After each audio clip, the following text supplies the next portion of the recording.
வாழ்க வளமுடன். இக்கிகை அப்படின்னு ஒரு புத்தகம் இருக்குது. நீங்கள் எல்லாம் பார்த்துருப்பீங்க, கேள்விப்பட்டிருப்பீங்க. இல்லைனா இந்த புத்தகத்தில் வந்து ஒரு 10 விஷயங்களை சொல்கிறாங்க. இது என்னென்னா, ஜப்பான் நாட்டில் 100 வயசுக்கு மேலே வாழற நிறைய மக்கள் இருக்கிறாங்க. அந்த கிராமத்துக்கு இந்த புத்தகத்தை எழுதினவங்க 2 பேரும் போய் ஆராய்ச்சி பண்ணியிருக்காங்க.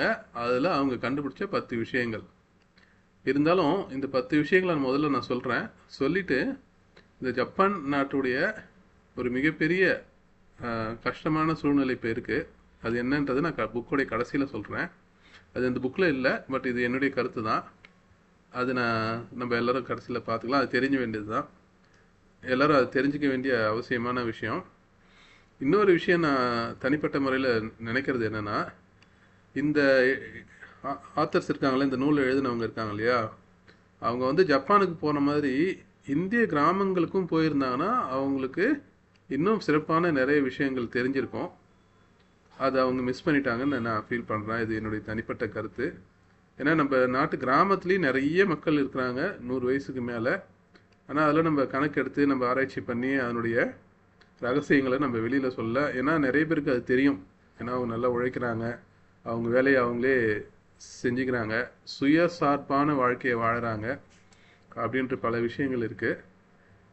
அதுவும் கொஞ்சம் கொஞ்சமாக இப்போ குறைஞ்சிட்டு தான் வருது. இருந்தாலும் அந்த பாரம்பரியமான நிறைய விஷயங்களை நம்மளுடைய கிராமத்துலேருந்து நம்ம கற்றுக்கணுன்ற முன்னுரையோட இந்த புத்தகத்தில் என்ன சொல்லியிருக்கிறாங்க, அது நம்ம வாழ்க்கைக்கு எப்படி பயன்படுத்திக்கலாம் அப்படின்றத பார்க்கலாம்.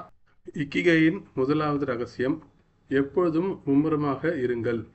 வேலையிலிருந்து ஓய்வு பெறாதீர்கள். தாங்கள் நேசிக்கின்ற விஷயங்களை செய்வதை கைவிட்டு விடுபவர்கள் தங்கள் வாழ்வின் நோக்கத்தையும் இழந்து விடுகின்றனர். உங்களுடைய தொழில் வாழ்க்கை முடிவடைந்த பிறகும் கூட நீங்கள் மதிக்கின்ற விஷயங்களை செய்வதில், பிறருக்கு பயனுள்ளவற்றை கொண்டு வருவதில், பிறருக்கு உதவுவதில், உங்களை சுற்றியுள்ள உலகில் வித்தியாசத்தை ஏற்படுத்துவதில் நீங்கள் ஈடுபடுவது மிகவும் முக்கியமானது. எப்பொழுதும் மும்முரமாக இருங்கள்னா, நம்ம எங்கேஜாகவே இருக்கும். எந்த நேரமும் எதையாவது ஒரு ஆக்டிவாக செஞ்சுக்கிட்டே இருந்தோம்னா நம்மளுக்கு ரொம்ப சந்தோஷமாக இருக்கும். நம்மளுடைய டைமும் பயனுள்ளதாக இருக்கிறதான் நம்ம ஃபீல் பண்ணுவோம். ஆங்கிலத்தில் சொல்கிறாங்க, if you don't stand for something you will fall for every thing அப்படின்வாங்க. ஸோ நமக்குன்னு ஒரு ஹாபி கண்டிப்பாக இருக்கணும். அந்த மாதிரி ஹாபி இருக்கிறதுனால என்னென்னா, நம்ம அதில் முழு கவனத்தை செலுத்துவோம். அது பயனுள்ளதாகவும் இருக்கும். நம்மளுக்கும் சந்தோஷத்தை கொடுக்கும், மற்றவங்களுக்கும் சந்தோஷத்தை கொடுக்கக்கூடிய ஒரு ஹாபியை நம்ம வச்சுக்கணும். அப்படி இல்லைன்னா என்ன பண்ணுவோம், நம்ம எதை பார்க்குறோமோ அதை செய்வோம். திடீர்னு வெளியே போவோம், ஊர் சுற்றுவோம், டிவி பார்ப்போம், இல்லை ஃபோன் பார்த்துட்டு இருப்போம், இல்லை நேரத்தை வீணாக்கிட்டு இருப்போம். ஸோ ஒரு குறிப்பிட்ட காலம் கழித்து பார்க்கும்போது நம்ம என்னடா பண்ணோம், நம்ம வேலையை செய்கிறத தவிர மற்ற என்ன இப்போ யூஸ்ஃபுல்லாக பண்ணியிருக்கோம் அப்படின்னா ஒன்றுமே பண்ணியிருக்க மாட்டோம். அதனால் ஏதாவது ஒரு வேலையை நீங்களே தேர்ந்தெடுத்து அது உங்களுக்கு பிடிச்ச மாதிரியான வேலையை செய்யுங்க. அது உங்களுக்கும் பயனுள்ளதாக இருக்கட்டும், மற்றவங்களுக்கும் பயனுள்ளதாக இருக்கட்டும் அப்படின்றது தான் நம்ம இதுலேருந்து தெரிஞ்சுக்கணும். அது வந்து நீங்கள் மெயினாக பார்க்குறீங்க இல்லையா, பணம் சம்பாதிக்கிறதுக்காக ஒரு வேலையோ இல்லை ஒரு பிஸ்னஸோ பண்ணுறீங்க இல்லையா, அதுலேருந்து வேறுபட்டு தான் இருக்கட்டும். இது எல்லாருக்குமே அந்த வாய்ப்பு கிடைக்காது. பிடிச்ச வேலையை செய்கிற வாய்ப்பு ஒரு சில பேருக்கு மட்டுமே கிடைக்கும். அவங்களுக்கு இதை பற்றி அக்கறை இல்லை. ஏன்னா அவங்க வந்து எந்த நேரமும் அந்த வேலையை செஞ்சு சந்தோஷமாக தான் இருப்பாங்க.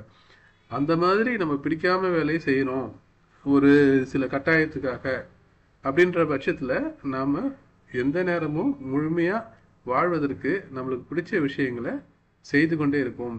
அது சனி ஞாயிறு லீவு நாளில் செஞ்சாலும் சரி, இல்லை சாயங்காலம் ஓய்வு நேரத்தில் செஞ்சாலும் சரி, இல்லை வந்து நீங்கள் வேலை நேரத்திலேயே கொஞ்சம் நேரத்தை ஒதுக்கி இதுக்கு உங்களுடைய சந்தோஷமான வேலையை, பிறருக்கு பயனுள்ள வேலையை செய்வதற்கு ஒதுக்குனீங்கன்னா ரொம்ப ரொம்ப நல்லது. இந்த இக்கிகை நூலுடைய 10 ரகசியத்தையும் எக்ஸ்பிளனேஷனோட ஒரு ஃபுல் வீடியோ இருக்குது. அந்த வீடியோட லிங்க்கு இங்கே ஸ்க்ரீனில் தெரியுது பாருங்கள். அதை கிளிக் பண்ணிங்கன்னா உங்களுக்கு ஃபுல் வீடியோ கிடைக்கும். செக் பண்ணி பாருங்கள். நன்றி. வாழ்க வளமுடன்.